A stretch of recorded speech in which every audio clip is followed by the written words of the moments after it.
So what's up guys, in today's video I'm gonna tell you about how is merchant navy as a career and how you can start your merchant navy career in India safely।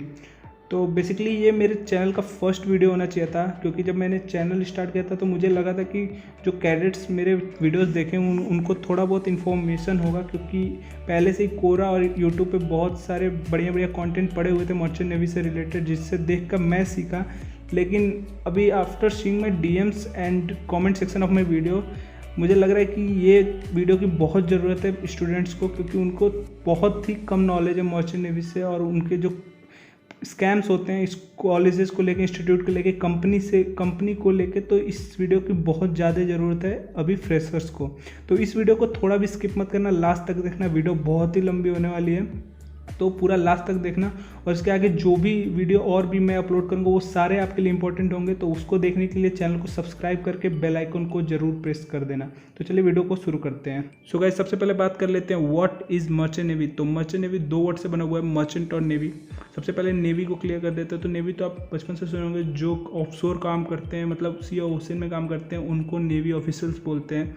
और merchant को यहाँ पे clear कर लेते हैं। तो merchant वो होता है एक पर्सन या फिर कंपनी जो दूसरे कंट्री से होलसेल ट्रेड में काम करता हो। मीन्स अगर कंबाइंडली अगर मर्चेंट नेवी का अगर डिफिनीसन देखा जाए तो वो होता है जो सी के थ्रू मतलब ट्रेड का काम करता हो। ऐसे सिंपल भाषा में आप समझ लीजिए, सी के थ्रू जो ट्रेड का काम करता है। और ये जो गाइस ट्रेड होता है वो डिफरेंट टाइप ऑफ वेसल्स या फिर शिप के थ्रू होता है। डिफरेंट वर्क के लिए डिफरेंट टाइप ऑफ वेसल्स हैं, जैसे कंटेनर शिप होता है, बल्क कैरियर होता है, रोरो शिप होते हैं। तो आप डिफरेंट टाइप ऑफ शिप के बारे में इंटरनेट से पढ़ सकते हैं, या फिर नीचे एक लिंक दे रखा होगा, वहाँ पे टाइप ऑफ मर्चेंट शिप पे वहाँ पे जाके क्लिक करके आप टाइप ऑफ मर्चेंट शिप देख सकते हैं कि कितने टाइप के मर्चेंट शिप होते हैं, उनका क्या यूज़ होता है, वहाँ से आप जाके पढ़ सकते हैं। तो ये मैंने कुछ अटैच करके रखे हैं, वो आप देख सकते हैं। ऐसे होते हैं मर्चेंट शिप, या इस पे काम करते हैं। इस वेसल्स पे जो काम करने वाले लोग होते हैं उनको बोला जाता है मर्चेंट नेवी ऑफिसर्स, या फिर जो देसी भाषा में लोग बोलते हैं मर्चेंट नेवी में काम करने वाला बंदा। तो जो मर्चेंट नेवी में काम करने वाला बंदा है उनको ऑफिशियली हम लोग क्रू मेंबर बोलते हैं। और ये जो क्रू मेंबर होते हैं हर शिप पे 20 to 25 होते हैं। और ये जो नंबर ऑफ़ क्रू मेंबर है ये शिप के साइज़ पे भी डिपेंड करता है। जो वेसल्स के जो क्रू मेंबर होते हैं वो 3 डिपार्टमेंट में डिवाइडेड होते हैं। सबसे पहला डिपार्टमेंट है आपका डेक डिपार्टमेंट, उसके बाद होता है इंजन डिपार्टमेंट, और तीसरा होता है केटरिंग डिपार्टमेंट। ये 3 डिपार्टमेंट में सारे क्रू मेंबर 20 से 25 डिवाइडेड होते हैं। अब हम एक ही डिपार्टमेंट के सारे पोस्ट के बारे में बात करेंगे, और कैसे आप अपने करियर की स्टार्ट कर सकते हैं, किस पोस्ट से, उसके बारे में भी बात करेंगे। सो गाइस, सबसे पहले हम बात कर लेते हैं सारे पोस्ट डेक साइड वालों का। तो जो डेक साइड का पोस्ट होता है वो 2 कैटेगरी में डिवाइड होता है, ऑफिसर कैटेगरी और नॉन ऑफिसर कैटेगरी। तो अगर आप एज एन ऑफिसर अपना करियर स्टार्ट करना चाहते हैं तो आप as a deck cadet join कर सकते हैं, और आप फर्दर सी सर्विस और एग्ज़ाम क्लियर करके आप कैप्टन तक जा सकते हैं, जो कि शिप का हेड होता है। और उसके बाद अगर नॉन ऑफिसर अपना करियर स्टार्ट करना चाहते हैं तो आप ट्रेनी OS ज्वाइन कर सकते हैं, और उसके बाद अपना सी सर्विस कंप्लीट करते हुए आप बोशन तक जा सकते हैं। बोशन के बाद आप एक एग्ज़ाम क्लियर करके डायरेक्ट 3rd ऑफिसर बन सकते हैं, और 3rd ऑफिसर के बाद नॉर्मली वही आपका रूटीन चलता है और आप कैप्टन तक जा सकते हैं। ये आपका जो डेक साइड के सारे पोस्ट हैं, और कैसे जो हाईएस्ट पोस्ट तक आप जा सकते हैं ये बताया। अब हम बात करेंगे जो आपका डेक साइड में वर्क होता है उसके बारे में। तो डेक साइड में नॉर्मली जो ऑफिसर्स का वर्क होता है वो होता है शिप नेविगेशन, डेक ऑपरेशन और कार्गो ऑपरेशंस का। और जो आपका नॉन ऑफिसर कैटेगरी वाले होते हैं उनका जॉब होता है अपने डेक साइड का क्लीनिंग और पूरा सफाई रखने का, मेंटेनेंस करने का, सब सामान सही जगह पे रखने का। आप ऐसे बोल सकते हैं पूरा जो साफ सफाई का जो काम होता है डेक साइड का, वो टोटली नॉन ऑफिसर्स के अंडर में आता है। और अगर गाइज आपको जो जितने क्रू मेंबर उनके वर्क के बारे में पढ़ना है कि उनका वर्क ऑन बोर्ड क्या होता है, तो नीचे एक आर्टिकल का मैं लिंक दे रहा हूँ, वो जाके आप पढ़ना। उस पर मतलब आपका सारा इन्फॉर्मेशन दे रखा है कि कौन सा पोस्ट का क्या वर्क होता है, कैसे किसके अंडर वो काम करते हैं। तो आप वहाँ से जाके आप पढ़ सकते हैं। जो लिंक है आर्टिकल का वो आपको डिस्क्रिप्शन बॉक्स में मिल जाएगा। सो गाइस, अभी हम बात कर लेते हैं इंजन साइड के सारे पोस्ट के बारे में। तो जैसे डेक साइड में 2 कैटेगरी थी, इंजन साइड में भी 2 कैटेगरी होती है, एक इंजीनियर्स का कैटेगरी, एक नॉन इंजीनियर्स या फिर रेटिंग कैटेगरी। तो इंजीनियर्स कैटेगरी में अगर आपको ज्वाइन करना है तो सबसे लोएस्ट पोस्ट आप एज ए इंजन कैडेट आप ज्वाइन कर सकते हैं। उसके बाद फर्दर एग्जाम क्लियर करने के बाद और सी सर्विस कंप्लीट करने के बाद आप चीफ इंजीनियर तक जा सकते हैं, जो कि हाईएस्ट पोस्ट होता है इंजन साइड का। और एक और इसमें पोस्ट होता है जिसमें आप ज्वाइन कर सकते हैं इलेक्ट्रिकल टेक्निकल ऑफिसर। उसमें आप ट्रेनी इलेक्ट्रिकल ऑफिसर ज्वाइन करते हैं, फिर बाद में एग्ज़ाम क्लियर करने के बाद इलेक्ट्रिकल ऑफिसर बनते हैं। और अगर नॉन इंजीनियर्स कैटेगरी में बात किया जाए तो आप एज ए ट्रेनी फिटर या वाइपर ज्वाइन कर सकते हैं और फर्दर एग्ज़ाम क्लियर करने के बाद और सी सर्विस क्लियर करने के बाद फिटर तक आप जा सकते हैं। तो ये सारे पोस्ट हैं इंजन साइड के, और कैसे आप ज्वाइन कर सकते हैं, कहाँ तक जा सकते हैं, इसके बारे में हम लोग ने बात कर लिया।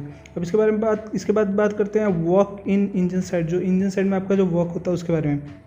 तो ये जो इंजन साइड में जितने भी लोग होते हैं, वो जितनी भी मशीनरी सिस्टम होते हैं ऑन बोर्ड, मतलब शिप के जितने भी मशीनरी सिस्टम है उसके मेंटेनेंस और उसके ऑपरेशन पे ही ये लोग ज़्यादातर इन लोगों का काम होता है। ऑपरेशन मतलब जो इंजीनियर्स करेंगे, और मेंटेनेंस जो कि नॉन इंजीनियर्स कैटेगरी वाले हैं उनका काम होता है। और अगर इनका भी आपको डिटेल वर्क पढ़ना है तो जो लिंक नीचे दे रखा वर्क वाला, वहाँ पे जाके क्लिक करना, तो सारे जो क्रू मेंबर है सबका वर्क क्या होता है ऑन बोर्ड वो आपको पता चल जाएगा। तो इसके बाद आता है लास्ट कैटेगरी कैटरिंग डिपार्टमेंट। तो इसके सारे पोस्ट के बारे में बात कर लेते हैं। तो कैटरिंग डिपार्टमेंट में 3 पोस्ट होते हैं। सबसे लोएस्ट होता है स्टेवर्ड, उसके बाद होता है ट्रेनिंग कुक, उसके बाद होता है चीफ कुक। आप एज ए स्टेवर्ड ज्वाइन कर सकते हैं, और आपका जो काम होता है कैटरिंग डिपार्टमेंट का वो होता है कुकिंग एंड सर्विंग। जो कुक होते हैं वो खाना बनाते हैं, और जो स्टेवर्ड होते हैं वो सर्व करते हैं, और जो किचन का मेंटेनेंस होता है, सफाई वाला काम, वो स्टेवर्ड करते हैं।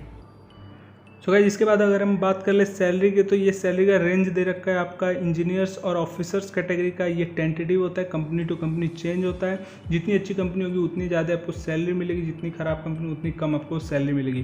तो ये आपका इंजीनियर्स और ऑफिसर्स का रेंज है जो आपका सैलरी होता है। और नॉन ऑफिसर या नॉन इंजीनियर्स या फिर बोल सकते हैं रेटिंग कैटेगरी के जो होते हैं उनका ये आपका रेंज दे रखा है, और ये भी कंपनी टू कंपनी बहुत वेरी करता है। तो ये आप देख लेना, पूरा इसमें US डॉलर में दे रखा है, आप इसको इंडियन करेंसी में भी कन्वर्ट कर सकते हैं।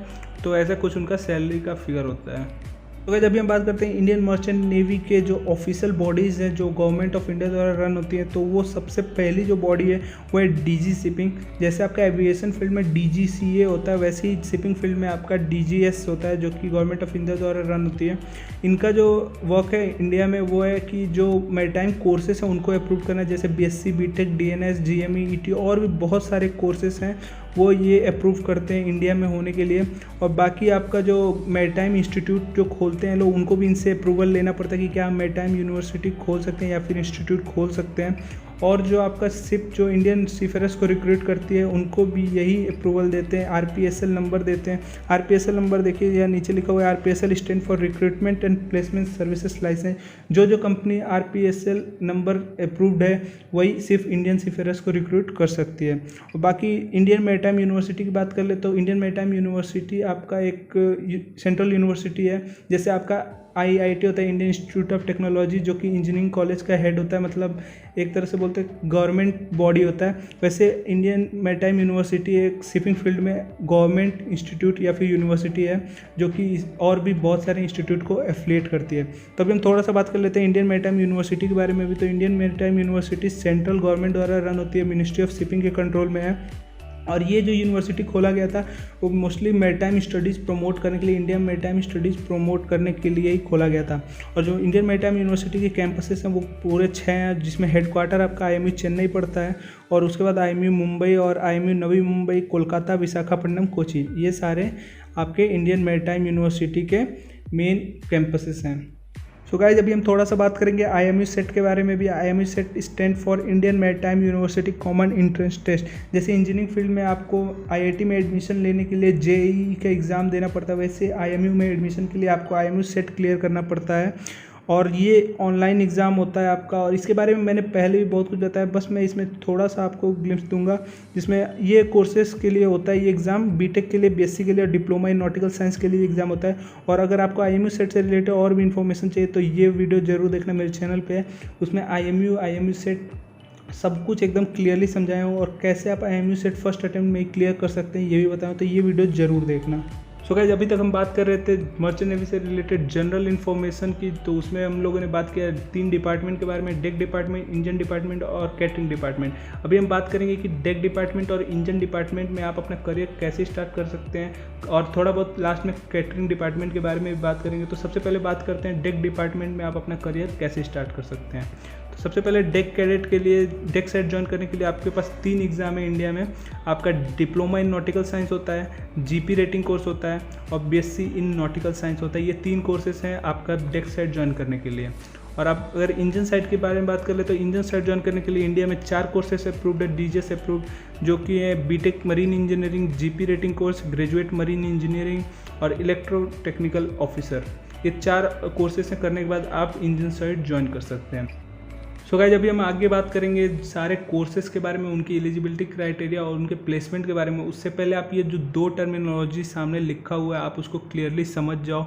सबसे पहला लिखा हुआ है कॉन्ट्रैक्ट। कॉन्ट्रैक्ट ये होता है कि आपको देखो, अगर आप रिक्रूट हुए किसी कंपनी में तो आपको काम करने के लिए एक टेन्योर मिलेगा कि इतने महीने आपको शिप पे रहना है, आपको कॉन्ट्रैक्ट लेटर मिलेगा कि इतने महीने आपको शिप पे रहना है। तो उस जो लेटर होता है और जितने टाइम आप काम कर रहे हो उसको आप कह सकते हैं सिंपल लैंग्वेज में कॉन्ट्रैक्ट। और वेटिंग पीरियड की बात कर ले तो वेटिंग पीरियड आपका जो एक कॉन्ट्रैक्ट ओवर हो गया फिर आप घर पे आ गए तो दूसरा कॉन्ट्रैक्ट आने में जो टाइम लगेगा और बीच में जितने दिन आप घर पे बैठे, या फिर उसको हॉलीडे बोल लो या फिर शोर लीव बोल लो, उसको कहते हैं वेटिंग पीरियड। तो जिस कंपनी में कम से कम वेटिंग पीरियड हो वही ज्वाइन करना चाहिए, क्योंकि सारी कंपनी घर बैठने के पैसे नहीं देते हैं। तो आपको कंपनी भी बहुत सोच समझ के चूज करना पड़ता है इस फील्ड में। सो गाइस, अभी हम स्टार्ट करते हैं कोर्सेज को लेकर। तो सबसे पहला कोर्स के बारे में हम जो बात करेंगे वो है जनरल पर्पस रेटिंग कोर्स। ये कोर्स दोनों डिपार्टमेंट में कॉमन था, इंजन डिपार्टमेंट में और डेक डिपार्टमेंट, तो इसीलिए मैंने इसको सबसे पहले कवर अप किया। ये कोर्सेज करने के बाद आप डेक साइड भी ज्वाइन कर सकते हो, इंजन साइड भी ज्वाइन कर सकते हो, वो आपका प्रेफरेंस है। तो इसके एलिजिबिलिटी के बारे में बात कर लेते हैं। एलिजिबिलिटी में आपका जो मिनिमम एजुकेशन क्वालिफिकेशन है वो क्लास 10th पास आउट होना चाहिए, 50% से ऊपर आपका परसेंटेज होना चाहिए। कोई इंस्टीट्यूट 40% पे भी ले लेती है, लेकिन उसका प्लेसमेंट बहुत ही ख़राब है। तो अगर मैं जिस कंपनी में आपको, जिस इंस्टीट्यूट में मैं आपको बोला हूँ उसमें आपका 50% से ऊपर रिक्वायरमेंट है क्लास 10th में, और जो इंग्लिश परसेंटेज का रिक्वायरमेंट है वो भी 40% से ऊपर का है। जो आपका एज लिमिट है वो है 17.5 to 25 ईयर्स का जो आपका एज लिमिट है, इसके बीच में आप होना चाहिए, तभी आप ये कोर्स कर पाएंगे। मेडिकली फिट आपको होना चाहिए। मेडिकली फिट के लिए आप मेरा एक वीडियो देख सकते हैं, उसमें मेडिकल के लिए क्या क्या रिक्वायरमेंट है वो सब बताया, स्क्रीन पे फ्लैश हो रहा है उसका थंबनेल, आप वो वीडियो जाकर जरूर देखना। तो आपका पूरा मेडिकल जो होता है मर्चेंट नेवी में जो भी मेडिकल होता है वो आपका क्लियर हो जाएगा। तो ये हो गया एजुकेशन क्वालिफिकेशन और जो एलिजिबिलिटी क्राइटेरिया होगा उसके बारे में बात हो गई। अभी बात कर लेते हैं कैरियर पाथ क्या होता है जीपी रेटिंग का। तो सबसे पहले आपका 6 मंथ का कोर्स होता है जीपी रेटिंग। जब आप कॉलेज में ज्वाइन करते हैं तो 6 मंथ का आपका कोर्स होता है। उसके बाद आप मतलब चूज कर सकते हैं, या फिर आप ट्रेनी ओएस बन सकते हैं या फिर ट्रेनी फिटर या वाइपर। तो trainee fitter wiper engine department का था जैसे मैंने पहले बताया था, और ट्रेनी ओएस आपका डेक डिपार्टमेंट का है। तो इसमें देखो नॉर्मली अगर आपने अच्छा कंपनी ज्वाइन किया तो 9 मंथ का कॉन्ट्रैक्ट होता है। 9 मंथ का कॉन्ट्रैक्ट करने के बाद फिर आपको छुट्टी मिलता है, फिर 9 मंथ का कॉन्ट्रैक्ट। 4 कॉन्ट्रैक्ट में आपका जो 4 नॉन इंजीनियर या फिर नॉन ऑफिसर पोस्ट है, आप 36 मंथ का सी सर्विस कंप्लीट कर लेते हो 4 कॉन्ट्रैक्ट में। उसके बाद एक एग्ज़ाम होता है आपका वॉच कीपिंग सर्टिफिकेट का, वो क्लियर करने के बाद वो एक टोटली इक्विवेलेंट होता है सेकेंड मेट के एग्जाम। सेकेंड मेट एग्जाम के बारे में अभी हम आगे बात करेंगे। जब आप वॉच कीपिंग सर्टिफिकेट कंप्लीट कर लेते हो तब आप as a officer, 3rd officer या 3rd मेट आप ज्वाइन कर सकते हो शिप को। और ये सब होने में अराउंड 6 to 7 ईयर्स लगते हैं जीपी रेटिंग से आपको, मतलब 3rd ऑफिसर अगर बढ़िया कंपनी ज्वाइन किया तब बात कर रहा हूँ। कोई भी मतलब एरो मतलब बकवास कंपनी ज्वाइन करने पे ये आपका ऐसे बहुत साल ले लेता है, लेकिन आप ऑफिसर नहीं बन पाते। अगर अच्छे कंपनी ज्वाइन करो तो आप जीपी रेटिंग के बाद भी आप ऑफिसर बन सकते हो। तो ये जनरल पर्पस रेटिंग का आपका करियर पाथ था। जीपी रेटिंग में कॉलेज और प्लेसमेंट की बात कर ले तो पूरे ऑल इंडिया में 46 कॉलेज में जीपी रेटिंग कोर्स होता है, 46 कॉलेज में। और जो प्लेसमेंट है वो टोटली नल या वॉइड बोल सकते हैं, एकदम रेयर प्लेसमेंट है, बहुत ही कम लोगों को प्लेसमेंट मिल पाता है। अभी मैं मतलब जहाँ तक जानता हूँ मेरे नज़र में एक बढ़िया इंस्टीट्यूट है जहाँ पे प्लेसमेंट बहुत सही है, वो है great eastern institute of maritime studies, GEIMS। ये ग्रेट ईस्टर्न एक कंपनी है, उसका ऑफिशियल खुद का इंस्टीट्यूट है। यहाँ पे जीपी रेटिंग करने पे बहुत ही स्कोप है, मतलब आपका प्लेसमेंट हो जाता है, अच्छा खासा प्लेसमेंट रिकॉर्ड है यहाँ पे। तो आप ये प्रीफर कर सकते हो ये इंस्टीट्यूट आप अगर जीपी रेटिंग कोर्स करना है तो। इसके अलावा भी और भी जो बढ़िया जो आपका इंस्टीट्यूट है वो है नूसी है गोवा में, और आपका TS रहमान पड़ता है मुंबई में, आप वहाँ से भी जीपी रेटिंग कोर्स कर सकते हो। सो गाइस, इसके बाद बात कर लेते हैं BSc नॉटिकल साइंस के एलिजिबिलिटी क्राइटेरिया के बारे में। तो ये कोर्स करके आप डेक साइड ज्वाइन कर सकते हैं। तो सबसे पहले इसके एलिजिबिलिटी क्राइटेरिया के बारे में बात कर ले तो मिनिमम एजुकेशन क्वालिफिकेशन की बात करेंगे तो क्लास 12th में आपका 60% से ऊपर होना चाहिए, और इंग्लिश में आपका 50% से ऊपर होना चाहिए, या फिर 10th में या फिर 12th में किसी एक में अगर आपका 50% से ऊपर है तो आप एलिजिबल हैं। जो आपका एज लिमिट है वो 17.5 ईयर्स से लेकर 25 ईयर्स तक आपका एज लिमिट है। मेडिकल के लिए वही मेरा वीडियो प्रेफर करना, उसमें मैंने बताया कि मेडिकल में आपको क्या क्या क्लियर करना पड़ता है। और ये मैं जो आपको क्वालिफिकेशन बता रहा हूँ वो बता रहा हूँ IMU कैंपस के लिए। IMU कैंपस में अगर आपको BSc नॉटिकल साइंस करना है तो प्राइवेट इंस्टीट्यूट में ये जो क्वालिफिकेशन होता है वो और भी कम होता है। जैसे क्लास 12th में आपका अगर 45% है तो भी वो एडमिशन ले लेते हैं, लेकिन आपको लास्ट में प्लेसमेंट नहीं देते। प्लेसमेंट एकदम वहाँ का 0% होता है।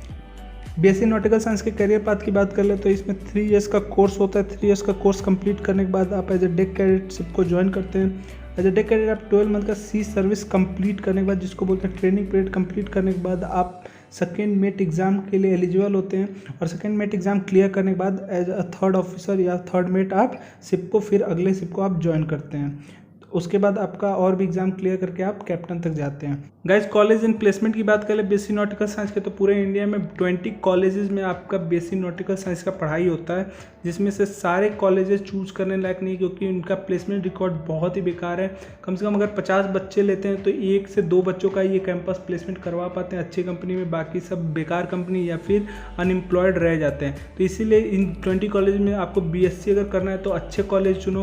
तो अच्छे कॉलेज के लिए आप एमएट यूनिवर्सिटी चूज़ कर सकते हो, IMU Navi Mumbai campus use कर सकते हो, IMU कोची भी यूज़ कर सकते हो, क्योंकि ये मतलब सरकारी है तो कम से कम 50% से ऊपर यहाँ पे प्लेसमेंट होगा ही। और यहाँ पे आप TS रहमान चूज़ कर सकते हो। लेकिन सबसे बेस्ट अगर आपको 100% प्लेसमेंट चाहिए, अगर 100% नहीं तो 90% प्लेसमेंट गारंटीड आपको मिल जाएगा Tolani maritime institute. BSc nautical science Tolani maritime institute में सबसे बेस्ट होता है, और सबसे best placement Tolani maritime institute में ही होता है BSc नॉटिकल साइंस का। सो गाइस, अभी हम बात करते हैं डिप्लोमा इन नॉटिकल साइंस के बारे में। तो ये बहुत ही रिकमेंडेबल और बहुत ही इंटरेस्टिंग कोर्स है, और बहुत ही लोग आपको रिकमेंड करते होंगे कि अगर आपको मर्चेंट नेवी ज्वाइन करना है तो DNS से बढ़िया कोर्स कोई नहीं है। तो अभी देखते हैं DNS सबसे बेस्ट कोर्स क्यों है। तो यहाँ पे क्लियरली लिखा हुआ है सब रेड में कि ये एक स्पॉन्सर्ड प्रोग्राम है, मतलब आपको स्पॉन्सरशिप की ज़रूरत है इस प्रोग्राम को करने के लिए, इस कोर्स को करने के लिए। तो अभी देखते हैं स्पॉन्सरशिप क्या है। तो आपको यहाँ पे मैं क्लियरली ईजी लैंग्वेज में आपको समझाऊंगा कि आपका जो कोर्स होता है diploma in nautical science 1 year का, वो कोर्स स्टार्ट होने से पहले कुछ कंपनीज आती हैं और आपको स्पॉन्सरशिप प्रोवाइड करती हैं। स्पॉन्सरशिप बोले तो आपको जॉब लेटर देती हैं कि आओ आप मेरे वहाँ जॉब करो 1 ईयर का डिप्लोमा इन नॉटिकल साइंस करने के बाद। मतलब आपका जब आप 1 ईयर का कोर्स स्टार्ट करते हो तो स्टार्टिंग में ही आपके पास जॉब लेटर होता है। पहले आपको जॉब लेटर मिलता है, फिर आपसे बोला जाता है कोर्स करने के लिए। लेकिन BSc नॉटिकल साइंस में आपको पहले पढ़ना होता है 3 साल, उसके बाद आपको जॉब के लिए कैंपस प्लेसमेंट में निकालना पड़ता है अपना जॉब। लेकिन यहाँ पे बिल्कुल उल्टा है, आपको पहले जॉब मिलता है फिर आपका कोर्स होता है 1 ईयर का कोर्स। तो यही कुल मिला के यही स्पॉन्सरशिप होता है, पहले आपको जॉब मिल जाता है, जॉब गारंटी आपका उसमें फिक्स हो जाता है।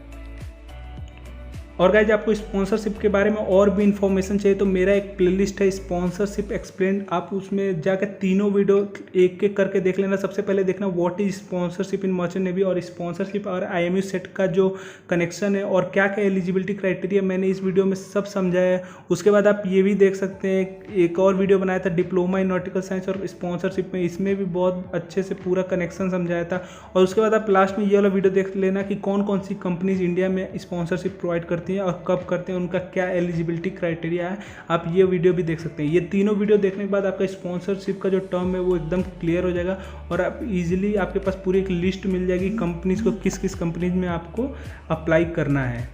सो अभी गाइज हम थोड़ा सा eligibility criteria diploma in nautical science के लिए देख लेते हैं। तो मिनिमम एजुकेशन क्वालिफिकेशन जो आपको चाहिए DNS करने के लिए इंडिया में, तो वो क्लास 12th में आपका 60% से ऊपर होना चाहिए।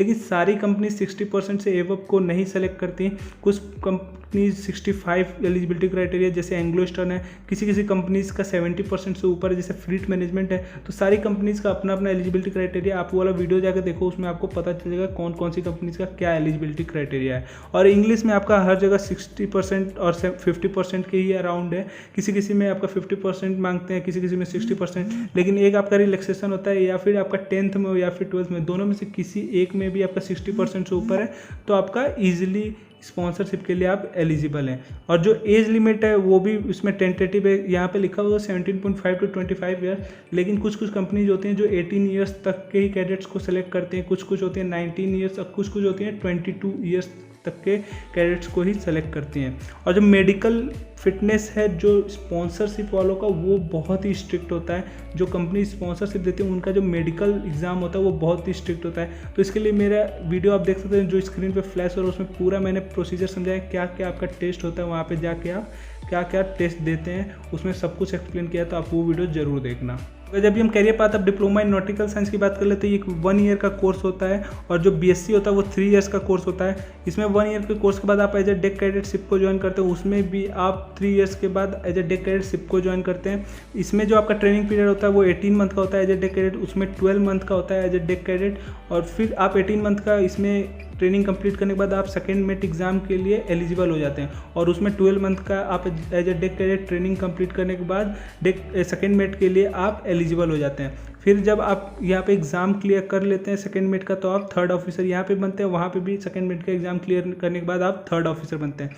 तो ये एक छोटा सा कंपैरिजन मैंने बताया, लेकिन एक बात इसमें आप क्लियर रख लीजिए, डिप्लोमा इन नॉटिकल साइंस में आपको जॉब पहले ही मिल चुका है और आपका बस 1 ईयर का कोर्स होता है। लेकिन बीएससी में आपका 3 ईयर्स का कोर्स भी होता है, प्लस आपको लास्ट में प्लेसमेंट भी निकालना होता है। तो इससे आप कंपेयर कर सकते हैं डिप्लोमा इन नॉटिकल साइंस कितना सही डिग्री है मर्चेंट नेवी ज्वाइन करने के लिए। 1 ईयर में आपको मर्चेंट नेवी ज्वाइन करने का मौका मिलता है।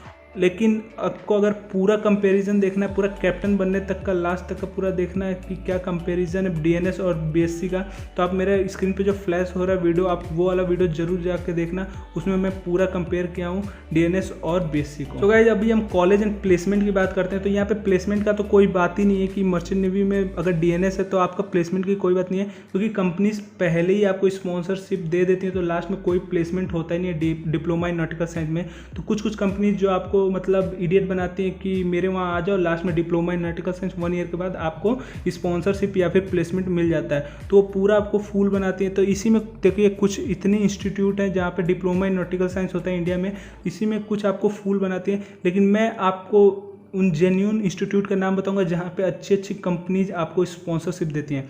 सबसे पहले बात कर ले एंग्लो ईस्टर्न मैरीटाइम एकेडमी। इसका तो खुद का कंपनी है एंग्लो ईस्टर्न, या ये उसका खुद का ये इंस्टीट्यूट है एंग्लो ईस्टर्न मैरीटाइम एकेडमी। तो एंग्लो ईस्टर्न बहुत ही अच्छी कंपनी है, तो आप यहाँ से स्पॉन्सरशिप ले सकते हो। फिर आते हैं अप्लाइड रिसर्च इंस्टीट्यूट।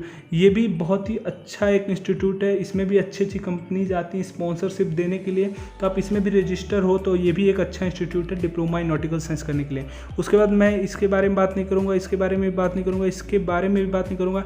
और जो आईएमयू के कैंपस होते हैं डिप्लोमा इन नॉटिकल साइंस के लिए, तो ये बहुत लोग को वो हो रहा था कि इसमें लास्ट में आपको प्लेसमेंट मिलता है। आपको आईएमयू के कैंपस में भी डिप्लोमा इन नॉटिकल साइंस में कोई प्लेसमेंट नहीं मिलता है।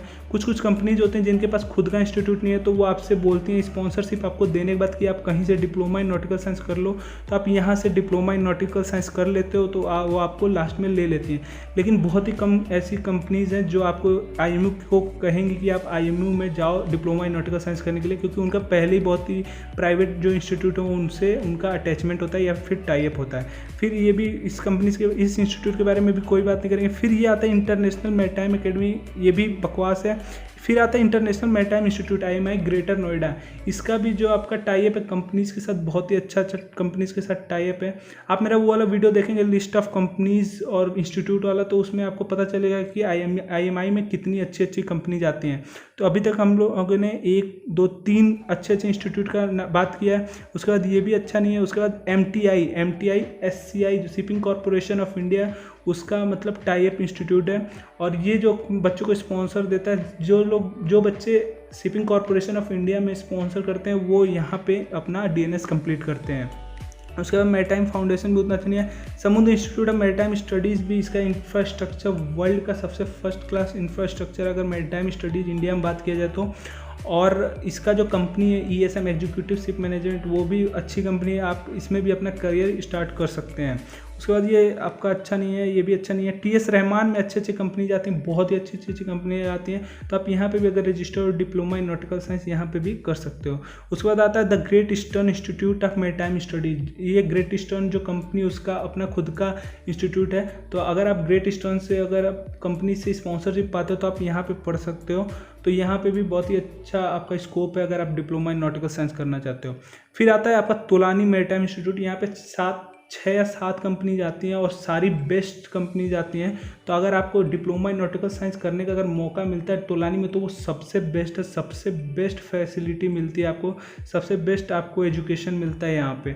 और उसके बाद आता है आपका याक एजुकेशन ट्रस्ट। इस पर भी मुझे कोई भरोसा नहीं है, इसका नाम ही बस एजुकेशन ट्रस्ट है, लेकिन इस पर कोई ट्रस्ट करने लायक नहीं है। तो ये कुछ मैं आपको इंस्टीट्यूट भी यहाँ बता दिया, लेकिन इसके बाद वाला जो मेरा वीडियो आएगा उसमें मैं आपको बताऊँगा कैसे आप अप्लाई करेंगे तो आपको ज़्यादा से ज़्यादा कंपनीज में एग्ज़ाम देने का मौका मिलेगा। मैं आपको इसके बाद बताऊँगा, इसके बाद वाले वीडियो में। अभी इस वीडियो को कंटिन्यू करते हैं। अभी हम आ गए हैं इंजन साइड ज्वाइन करने के लिए। सबसे पहला जो आपका डिग्री होता है वो बीटेक मरीन इंजीनियरिंग। आप बीटेक मरीन इंजीनियरिंग कर सकते हैं अगर आपको इंजन साइड में इंटरेस्टेड है तो आप बीटेक मरीन इंजीनियरिंग करने के लिए आप IMU का कैंपस ज्वाइन कर सकते हैं, या फिर मैं एक और आपको कैंपस बताऊंगा वहाँ से भी आप बीटेक कर सकते हैं, तो वो भी आपका अच्छा रहेगा। सबसे पहले एलिजिबिलिटी की बात कर ले तो मिनिमम एजुकेशन क्वालिफिकेशन आपका 12th में 60% होना चाहिए और इंग्लिश में 50% से ऊपर होना चाहिए। अगर आपको अच्छे कॉलेज में जैसे IMU के कैंपस में करना है तो आपके लिए ये एलिजिबिलिटी क्राइटेरिया है। नहीं तो प्राइवेट इंस्टीट्यूट तो आपको 40% पे भी लेते हैं, लेकिन लास्ट में कोई प्लेसमेंट आपको नहीं मिलता है। एज लिमिट आपका 17.5 से लेकर 25 ईयर्स तक का होता है। मेडिकल फिटनेस सेम आपका DGS वाला होता है, जो सबके लिए अप्लाई है वो यहाँ पे भी एप्लीकेबल होता है। उसके बाद आपका कैरियर पाथ की बात कर ले तो 4 ईयर का कोर्स होता है बीटेक मरीन इंजीनियरिंग। उसके बाद आप as a engine cadet join करते हैं। 6 मंथ का आपका ट्रेनिंग चलता है as a engine cadet. On board आप जाते हैं, ट्रेनिंग होता है। उसके बाद जब ट्रेनिंग खत्म होता है तो आप एक एग्ज़ाम होता है प्री-सी कोर्स, उसमें आप एलिजिबल होते हैं। उसको क्लियर करने के बाद आप फिर अपने नेक्स्ट शिप पे as a 4th engineer join करते हैं। उसके बाद और भी अपना सी सर्विस कंप्लीट करने के बाद एग्ज़ाम क्लियर करने के बाद आप चीफ इंजीनियर तक जाते हैं इस कोर्स में। उसके बाद कॉलेज एंड प्लेसमेंट की बात कर ले तो इतनी सारी कॉलेजेस हैं इंडिया में जहाँ पे आपका बीटेक का कोर्स होता है, लेकिन सारी कंपनीज पढ़ने लायक नहीं है। इसमें कुछ ही कंपनीज है जहाँ पे आप बीटेक कर सकते हैं, जिसमें सबसे अगर आप ट्रस्टेड है तो तोलानी मैरीटाइम इंस्टीट्यूट में बीटेक कर सकते हैं, सबसे ट्रस्टेड है। IMU कोलकाता कैंपस में आप बीटेक कर सकते हैं। अभी मैं बीटेक के लिए ज़्यादा कॉलेजेस इसमें चूज़ नहीं करूँगा, कॉलेज बहुत सारे हैं लेकिन चूज़ नहीं कर रहा हूँ क्योंकि आपका जो कैंपस प्लेसमेंट है इस समय बीटेक के लिए बहुत ही बेकार चल रहा है, मतलब उतना अच्छा नहीं चल रहा है। तो बीटेक के लिए मैं आपको सिर्फ ये 2 कैंपस बताऊंगा जहाँ से आपको प्लेसमेंट मिल सकता है। तोलानी में तो आपका 100% प्लेसमेंट हो जाएगा, लेकिन IMU कोलकाता कैंपस में भी 60 to 70 to 80% तक भी हो सकता है आपका प्लेसमेंट। बाकी और किसी इंस्टीट्यूट में मुझे भरोसा नहीं है। आप यहाँ पे अगर समुद्र इंस्टीट्यूट ऑफ मैरीटाइम स्टडीज़ मिल जाए तो वो भी ठीक है, या फिर और अगर बात कर ले तो आपका एमएट यूनिवर्सिटी आप ज्वाइन कर सकते हैं। इनका भी टाई अप है किसी अच्छे इंस्टीट्यूट कंपनी से। तो ये कुछ हैं, और बाकी अगर आपको करना ही है तो आप तोलानी मैरीटाइम इंस्टीट्यूट या फिर IMU कोलकाता कैंपस से ही करना है। सो गाइस अभी हम ग्रेजुएट मरीन इंजीनियरिंग की बात करेंगे। ये भी कोर्स आपका इंजन साइड के लिए ही है। ये कोर्स कंप्लीट करने के बाद भी आप इंजन साइड ज्वाइन करते हैं तो, लेकिन इसका मिनिमम एजुकेशन क्वालिफिकेशन आपका ग्रेजुएशन का रिक्वायर्ड है। आप ग्रेजुएट हो लेकिन आपका जो कोर सब्जेक्ट हो वो बीटेक मैकेनिकल इंजीनियरिंग आप किए हो और या फिर मरीन इंजीनियरिंग करें हो तो भी आप ये कोर्स कर सकते हैं। और आपका जो बढ़िया इंस्टीट्यूट में अगर आपको एडमिशन लेना है GME के लिए तो आपका जो ग्रेजुएशन में परसेंटेज होना चाहिए वो 60% होना चाहिए, 60% से ऊपर होना चाहिए। मिनिमम एजुकेशन क्वालिफिकेशन की बात हो रही है। और क्लास 12th में भी आपका 60% से ऊपर मांगता है अगर आप बढ़िया इंस्टीट्यूट में GME करना चाहते हैं तो। और इंग्लिश में परसेंटेज आपका 50% से ऊपर होना चाहिए, या फिर 10th में या फिर 12th में या फिर ग्रेजुएशन का किसी भी ईयर में अगर आपका इंग्लिश का सब्जेक्ट है तो उसमें 50% से ऊपर होना चाहिए तो आप एलिजिबल होंगे। एज लिमिट आपका लेस देन 28 ईयर्स होना चाहिए। मेडिकली फिटनेस सेम है जैसे DNS और जो बाकी कोर्सेज का होता है, आप मेरा वो वीडियो देख सकते हैं मेडिकल फिटनेस के लिए। करियर पाथ आप GME की बात कर ले तो 1 ईयर का कोर्स होता है। फिर उसके बाद आप as a engine cadet join करते हैं। इंजन कैडेट ज्वाइन करने के बाद आपका 6 मंथ का ट्रेनिंग होता है एज ए इंजन कैडेट। उसके बाद प्री-सी कोर्स कंप्लीट करने के बाद आप 4th इंजीनियर की तरह ज्वाइन कर सकते हैं। इसमें कुछ लोग को अभी डाउट होगा कि GME क्यों ना कर लेते, लेकिन GME के लिए आप एक बात ध्यान देना कि GME के लिए आपको ग्रेजुएशन रिक्वायर्ड है, बीटेक मैकेनिकल या फिर बीटेक मरीन इंजीनियरिंग का कोर्स किया होना, और उसमें भी 60% से ऊपर लाना बहुत ही कंपलसरी है। कॉलेज एंड प्लेसमेंट के बारे में बात कर ले GME के, तो ये कुछ इंस्टीट्यूट हैं जहाँ पे आपका GME का कोर्स होता है। अगर आपको GME का कोर्स करना है तो सबसे बेस्ट इंस्टीट्यूट अगर आपको चूज़ करना है तो एमएट होगा। एंग्लो ईस्टर्न मैरीटाइम एकेडमी सबसे बेस्ट है GME करने के लिए। इसके बाद आप इंटरनेशनल मैरीटाइम इंस्टीट्यूट से कर सकते हैं। और उसके बाद आप समुद्र इंस्टीट्यूट ऑफ मैरीटाइम स्टडीज़ से भी TS रहमान से और the great eastern of maritime studies से भी कर सकते हैं। इसके अलावा कोई भी अगर आप इंस्टीट्यूट से करते हैं तो आपका उतना अच्छा प्लेसमेंट नहीं होगा, या फिर आपका प्लेसमेंट ना भी हो, ऐसा भी हो सकता है। तो चूज़ वाइजली। सबसे इम्पॉर्टेंट होता है कॉलेज को ही चूज़ करना है इस फील्ड में। अगर आपने कॉलेज सही नहीं चूज़ किया तो आपका प्लेसमेंट नहीं होगा, फिर आप अनएम्प्लॉयड घूमेंगे। So guys, talking about the last course to join Indian merchant navy is ETO electrotechnical officer. ये कोर्स कंप्लीट करने के बाद भी आप इंजन साइड ज्वाइन करते हैं और आप काम करते हैं अंडर चीफ इंजीनियर। और इस कोर्स का जो एलिजिबिलिटी है वो मिनिमम एजुकेशन क्वालिफिकेशन की बात कर ले तो आप BTech इलेक्ट्रिकल आपका कोर सब्जेक्ट होना चाहिए, और ग्रेजुएशन में भी आपका 60% से ऊपर होना चाहिए अगर आपको बढ़िया इंस्टीट्यूट से ETO करना है तो। और क्लास 12th का भी परसेंटेज आपका 60% से ऊपर होना चाहिए, और इंग्लिश का परसेंटेज आपका 50% से ऊपर होना चाहिए, या फिर 10th में, या फिर 12th में, या फिर ग्रेजुएशन में। और जो आपका एज लिमिट है सेम GME इतना है, आपका 28 ईयर्स से कम होना चाहिए। और मेडिकल फिटनेस सेम है, DGS अप्रूव्ड के लिए सारे कोर्सेज के लिए सेम मेडिकल फिटनेस है, वो आपको फुलफिल करना चाहिए। और इसके करियर पाथ की बात कर ले तो यहाँ पे देखो गलती से GME लिख गया, ये ETO होगा।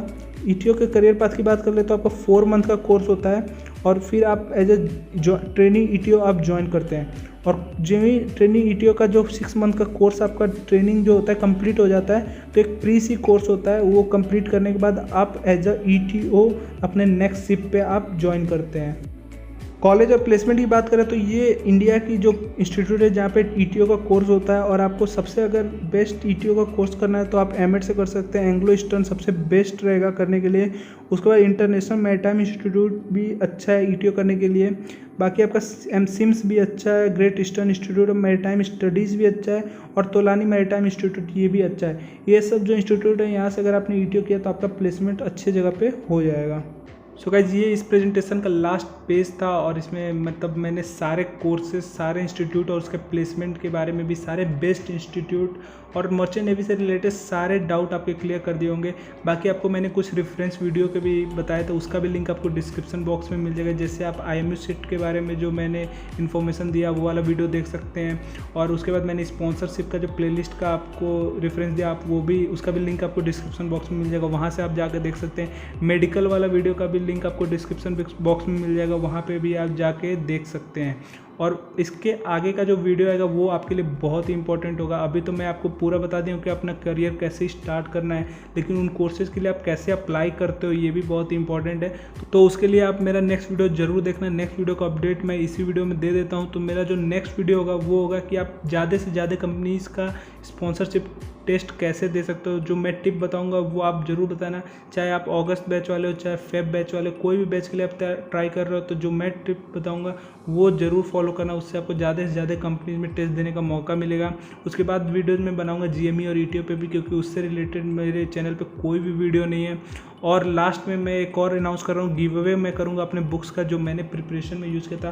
तो मेरा फाइनली सिलेक्शन हो गया तोलानी में, तो मैं अब उस बुक का मतलब कोई यूज़ नहीं है, तो मैं गिव अवे करूँगा। तो गिव अवे के लिए भी एक वीडियो आएगा, उसमें मतलब सेलेक्ट करूँगा कि किसको वो बुक देना है। सो गाइस वीडियो को यहीं पे ख़त्म करते हैं। वीडियो बहुत ही लंबी हो गई, लेकिन मैं कोशिश कर रहा था कि एक वीडियो के थ्रू आपको मर्चेंट नेवी से रिलेटेड जितने भी डाउट हैं वो क्लियर हो जाए। तो अगर आपके वीडियो के थ्रू सारे डाउट क्लियर हो गए तो वीडियो को लाइक ज़रूर करना, और जो फर्दर वीडियो आएंगे उनके लिए चैनल को सब्सक्राइब जरूर करना, और बेल आइकन को भी दबा देना, क्योंकि मैं जब भी वीडियो डालूंगा तो आपको नोटिफिकेशन उसका मिल जाएगा। So thank you for watching this video.